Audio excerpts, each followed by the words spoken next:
my speech to persuade on Native American men's sobriety.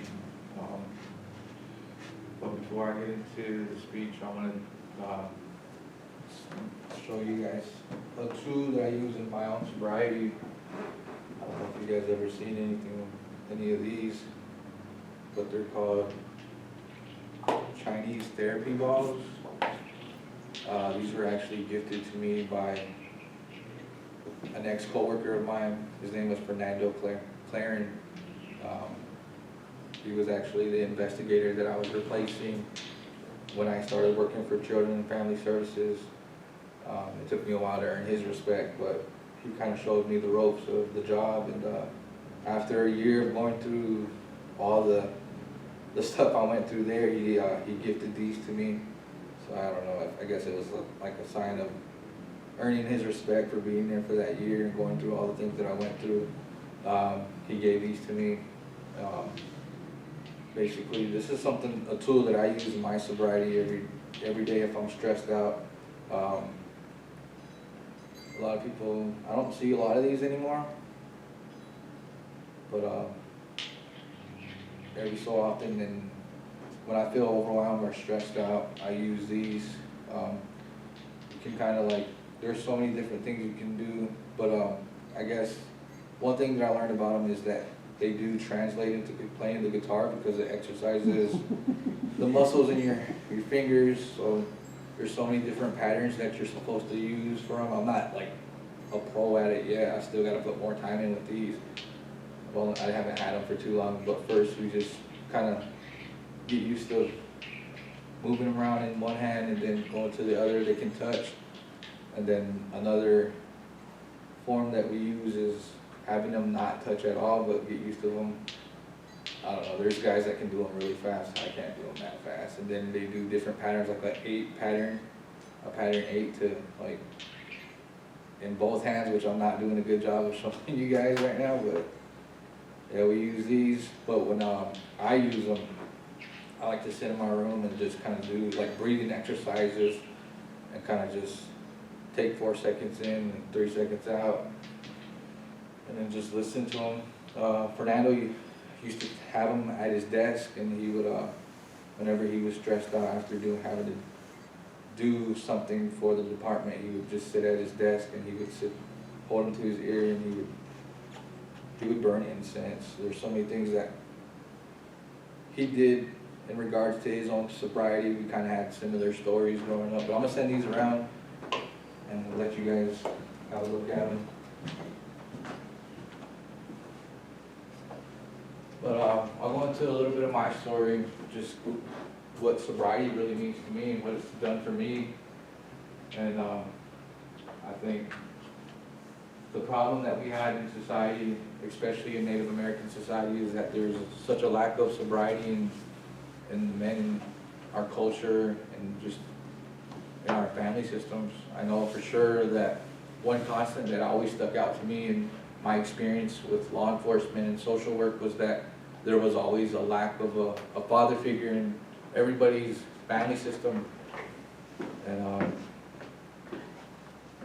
some of the cases that I worked on involved a lot of sexual abuse on minors. A lot of the things that had happened was because there wasn't a father figure to set the dynamic in the family, to try to show people what love and sustainability is all about. Having a nurturing father figure is important to the family systems in Native American societies, and I feel like we've kind of lost sight of that. And it's not as prominent as it should be. So I chose to do my speech on Native American men's sobriety because I think I'm more compassionate about sobriety because we don't have that enough. And there's so many other variables that tie in with sobriety as far as mental health and men. We don't have a lot of, it's not advocated enough for Native American men and psychological healing. We don't set the dynamic enough for that in men. And there's just not a lot of it in manhood, just not even with just Native American men in society in itself. I know there's a lack of nurturement towards men. Men are always taught not to show emotion or express any weaknesses. And that's not a dynamic, that's not a healthy dynamic to have in society for men at all. So I'm kind of just gonna talk about like brotherhood. I think me and Fernando had a really good brotherhood. He was always talking about weakness and talking about being able to express ourselves openly and honestly as men, and having that brotherhood with one another, but also at the same time showing that strength and that courage and that empowerment that we have as men. And I don't know, I learned a lot from Fernando, and along with a lot of other men in my life that I've had the privilege of crossing paths with, but I've always been able to keep good relationships with a lot of men because that was something that was important to me in my sobriety. And as far as having brotherhood and sobriety and manhood, one analogy that really resonated with me, and I got this from David Goggins, and he got it from somebody else, but it was, and I heard it in like church too before. They say it differently. It's in church, I think it's steel sharpens, no, it was iron sharpens iron, but David Goggins used it in a reference to steel sharpening steel. In manhood, I feel like we should always keep each other accountable. If we're not living up to an expectation or a standard, if we're not doing what we need to be doing, we're gonna keep each other sharp, and steel can only sharpen steel. So we gotta keep each other accountable, we gotta keep each other strong, and we just gotta work together to sharpen each other, keep each other accountable. And that's something that I try to do with my siblings and my brothers, but it's not as prevalent or as sustainable with my siblings. But I'm gonna go ahead and go into the speech here.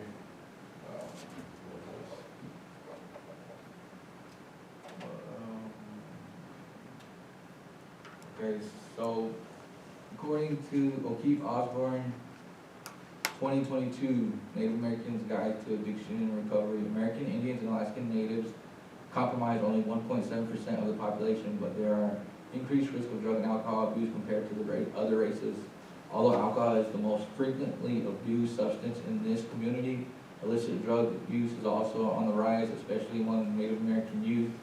Substance abuse contributes to health, economic, and social disparities in this group. This population may have difficulty accessing addiction treatment, particularly if they live on reservations, but rehab options exist and recovery programs are increasingly incorporating elements of Native American culture. So statistically, alcohol appears to be the most widely abused substance among Native American men. However, illicit drug use also common within these communities, according to the 2015 National Survey on Drug Use and Health. The lifetime use of illicit substances among American Indians and Alaskan Natives aged 12 and older was 45%. Nearly 23% of ages 12 and older used illegal drugs in the past year. According to the Substance Abuse and Mental Health Service Administration, SAMHSA, Native American adolescents have the highest rates of marijuana use, painkiller abuse, and abuse of psychotherapeutic drugs compared to the national average. Some of the most common types of drugs used by Native Americans include alcohol, tobacco, marijuana, crystal meth, prescription medications, and there's a pie graph of, it's kind of blurred, but 11.7% of American Indians and Alaska Natives reported past month marijuana use in 2015. Which is Native people and prescription drug misuse. So 3% of American Indians and Alaska Natives reported past month prescription drug use in 2015. It says illicit drug use. So illicit drugs would be like meth or heroin, fentanyl. And it says 23% of American Indians and Alaska Natives ages 12 and older have had used illicit drugs in 2015. So the problem that we're seeing here is there is a lack of sobriety, not only just in Native American youth, but Native American men and Native American women, and this is a national average amongst all Native Americans. So some of the resources that we have that I kind of combined in some research. We got Sunrise Native American Recovery, there's a number for that. Native American Connections, there's another recovery center. And then we got here in Bismarck, we got Good Road Recovery Center. I don't know if anybody's familiar with any of the treatment facilities in the area, but those are what we have here. That's the one that we have here. Another problem that we have on the reservations, and I just mentioned in the reading, is that there is a lack of resources on the reservations. And some of the resources have a lack of cultural, they don't implement the culture of Native Americans, and that's something that's kind of flawed with some of the resources that we do have outside of the reservation. But for me personally, I went to a facility center that was more clinical, that didn't incorporate Native American culture or beliefs or values. I learned about AA and the religious aspect of AA and the fellowship, and there's a lot of rituals in AA and how sobriety and the 12-step program works. That personally didn't work for me. I think going in, and I see this a lot in a lot of the youth, there's not a belief in a higher power. A lot of the youth say that they don't believe in God, they're atheists, and AA doesn't work because it's a religious form of sobriety, and there's rituals involved, and then there's the clinical aspect that worked for me because it leaned more towards like the terminology, the scientific facts about sobriety and psychology and psychological healing and all this terminology that I needed to understand. And that worked for me because I didn't believe before I went to treatment, I didn't believe in a higher power. I believed that there was no good in life, and because of the circumstances that I was raised in, the things that I've had to go through, I just didn't believe that there was a God. Like I didn't have a belief in God, that if there was a God, I wouldn't be going through all the things that I was going through in a position where I was. And it was hard for me to have faith, to have hope, and believe that there was a higher power. But I learned like the scientific and the terminology, I guess, through the clinical aspect, and they did medication, which I thought, I don't know, I didn't really think if it helped or had an effect, but I learned a lot. I learned about the science of sobriety. I learned that, and that stuck out to me more than the spiritual or the indigenous aspect of sobriety. I still, right now, I don't even practice like the indigenous or the cultural aspect of sobriety. I don't even, what works for me is what's black and white on paper, and what has the term and the education, the knowledge, everything that works for me. But AA, I didn't really like AA either because it was more of a ritual thing. There's the meeting aspect of it, and I couldn't get with that. But so there's hope for sobriety in men. I learned a lot in treatment. It opened the doors for me psychologically. I think it made me want to learn more about psychology, like alpha male, sigma male psychology, and understanding those aspects of life.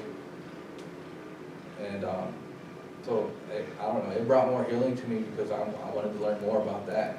I wanted to learn more about the mind and the body and the biology, the chemistry of the brain, everything else. That interested me more than anything else in sobriety. So that's something that's what works for me. And it's always going to be, sobriety for any person is going to be kind of what you make of it. Sobriety, there's no one set formula for sobriety. So sobriety, for me, I just really had to make it my own. And that first year in sobriety, I think it really worked out for me because I kept it really simple. I was living a life of chaos, I was doing so many bad things, and I had so much going on for the most part of my life. And once I got sober that first year, I just decided that I was gonna move to a small town.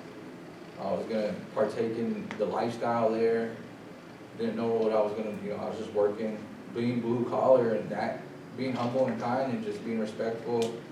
It definitely opened a lot of doors for me. I never thought I'd be a police officer for one. Never thought I'd get off the streets. I never thought I'd get sober. And over time, I think it just started working out for me because it became, I guess, I give all the glory to God. That's something that I know for sure, that it was a miracle for me to ever get sober, to ever get off the streets. Probably one of the more darkest moments in my usage was probably the day that I was throwing up blood and bile. I remember going through some pretty tough situations where I thought I wasn't gonna live.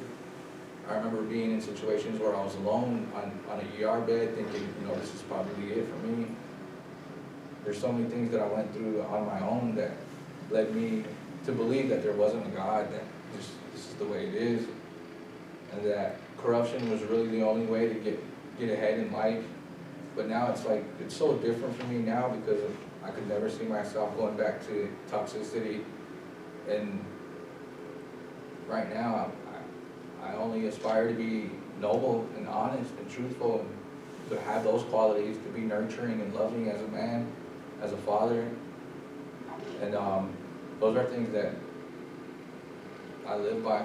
I don't think I'm ever going to change, go back to the way that I lived, because if I go back to that, then I'm pretty much back in the streets, doing the things that I had to do in order to survive then. But it's been so great now. Like, for me to come from that to become a police officer, I thought that was a miracle all on its own. Like, I never thought that I thought, even in like religion, they talk about like God chooses a sinner to be his disciple. And I always kind of resonated with that because it felt like, for me, I thought I was going to be, I never thought I'd be a cop. I never thought I'd be somebody that could be so righteous and noble to do what's right. I never thought that could ever be me, but it ended up working out for me in that aspect. Some days it's still a miracle, but now more than ever, I want to be right. I want to show people that there's another way to live. I want to be able to guide young men and build brotherhood relationships with other men, and how people get the recovery and the help that they need. But so the solution behind everything else would be, there's treatments, facilities, especially for Native American men now. There is facilities that are trying to incorporate the cultural aspect of sobriety into recovery. The resources mentioned there. Yeah, I don't got too much else to say, but here's the Serenity Prayer that they use in AA meetings. I haven't been to an AA in a while, but I'll finish it with my speech with this Serenity Prayer. The prayer goes, God grant me the serenity to accept the things I cannot change, the courage to change the things that I can, and the wisdom to know the difference. And that's usually the prayer that is always said after every AA meeting. But yeah, that's all I got. Thanks for listening.